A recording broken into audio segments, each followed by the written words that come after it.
Det 1. december er World AIDS Day, og ligesom rigtig mange andre danskere, tager jeg nu ordet og taler om en livsvigtig sag. Det handler om HIV og AIDS. Sygdommen fra 80'erne, som vi ikke taler så meget om mere.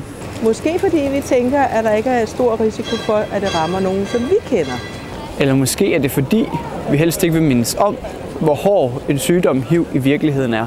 I mange år var HIV det samme som en dødsdom. Der var ingen viden, ingen behandling. Kun liv, der sluttede alt for tidligt. I dag kan HIV-smittet få behandling, så de kan få et lige så langt liv som alle andres, i hvert fald i Danmark. Den livsforlængende medicin holder ikke alene sygdommen i skak. Den er også så effektiv, så man som velbehandlet ikke længere skal være bange for at smitte andre. Hverken den, man elsker, eller det barn, man ønsker sig. Så langt er vi kommet i dag. Men desværre har HIV en alvorlig følgesygdom.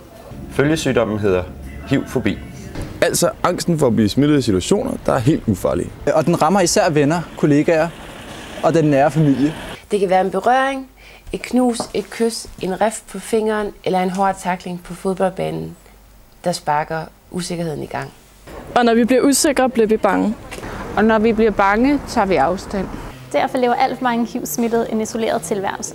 Tør ikke stå frem, tør ikke tale åbent om sygdommen. Ikke af frygt for at dø, men af frygt for omverdenens reaktion. Der findes endnu ikke en vaccine mod HIV. Men der findes heldigvis en mod HIV-fobi. Vaccine er viden. For kun ved at tale om HIV. Om hvordan HIV smitter, og i særdeleshed hvordan HIV ikke smitter.